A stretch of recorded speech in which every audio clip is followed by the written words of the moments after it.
So what I want to get into now is a discussion about what consciousness is, and particularly higher states of consciousness. So most people, when they hear of consciousness movements, they're referring to what you are conscious of, which is not what we're talking about here at all. Like, for example, the women's movement or the gay rights movement or civil rights movement, it's an awareness of a subject. What I'm talking about is the ability to be conscious, consciousness itself. And what does that mean? What does it mean to be sentient, awake, and to be aware of the mind? Most people never think of this, because I like this expression. It's from the old Persian, that it's closer to us than our life's vein. It's so close to us that we don't think about it. We don't contemplate, how is it that we're awake and that we're perceiving whatever it is we're perceiving? Well, meditation is about becoming aware of just the awareness and going deeper and deeper and more quiet and conscious mind, where the objects of perception, your thoughts, what you're hearing, what you're seeing, kind of recede away, and you're really expanded in your awareness, being conscious of the field of awareness itself. By definition, they've gone beyond the speed of light. And when they've gone beyond the speed of light, what I call the crossing point of light, like the sound barrier, you're in a whole nother dimension.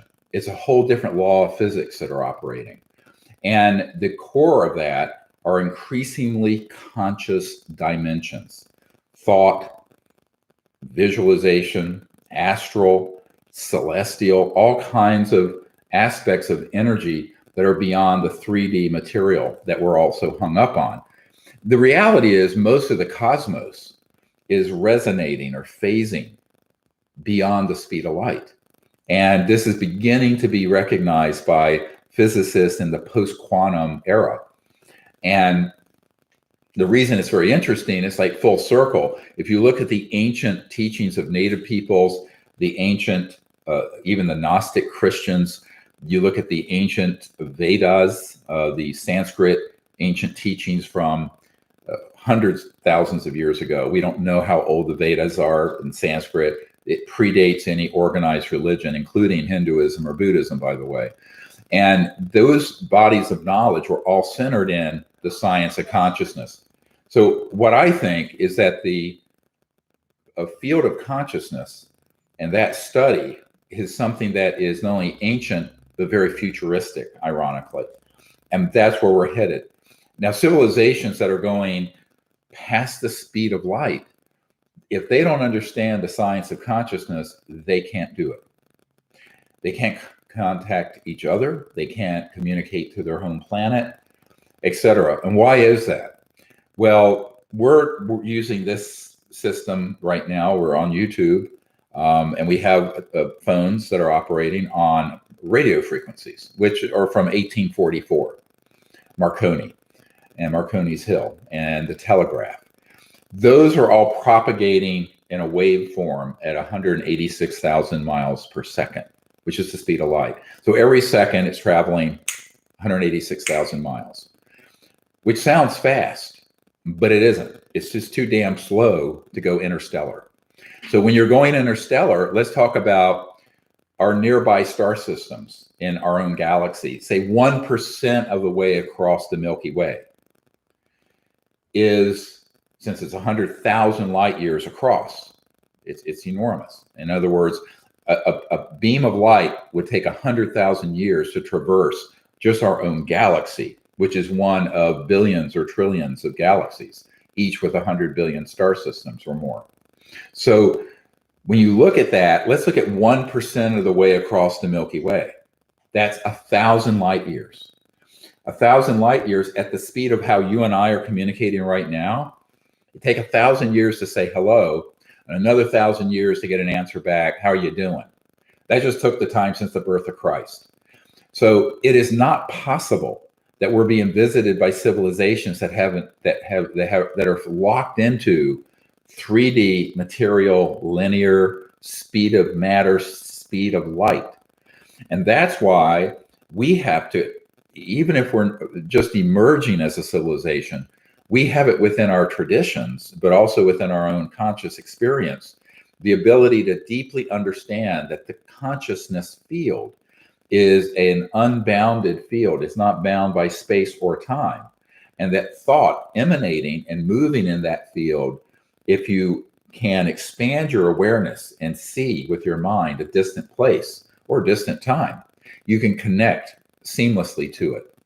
That's how these interstellar civilizations understand reality and are actually not just philosophically understanding it, but their operating system, let's say it, their OS. Their operating system is in the transdimensional, beyond the speed of light, fields of energy, thought, consciousness, conscious forms, etc. Therefore, if we want to make contact, we can't expect them to be using, this thing, a piece of junk that is using radio frequencies from the 1800s. I mean, with all our vaulted smartphones and computers, it's all locked in an 1800s paradigm of linear speed of light communication.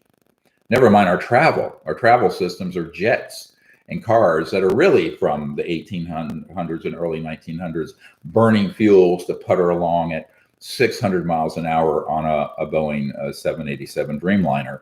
It's just completely ludicrous because we have technologies that are way beyond that, and that's another discussion.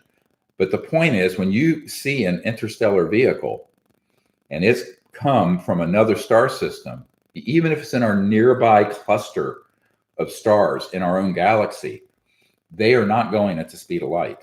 They're going at multiples of the speed of light. And when you transcend the speed of light, the craft and everyone on board are resonantly shifted into these other dimensions. I'll tell you a little secret that a lot of people don't know. You ever heard of Dreamland? Not the studio that Steven Spielberg has, Dreamland SKG. Dreamland is a name of an area at the Nellis Air Force Base, Nevada range. The pop culture calls it Area 51, but nobody calls it that, by the way. Only people who don't know what's there call it Area 51. Nevertheless, Dreamland, the way that got its name is that when they were experimenting with reverse engineered ET craft and those technology with a man-made system, the people who were using it were kind of teleported and moved resonantly where their bodies and the craft shifted into what is very similar to the lucid dream state.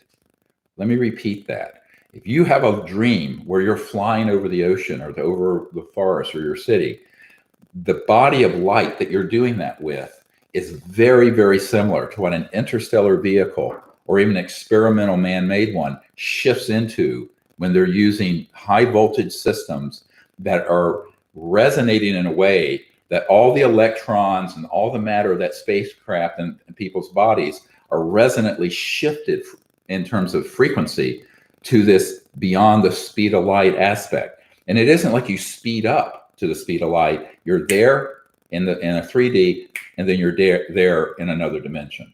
It's absolutely instantaneously.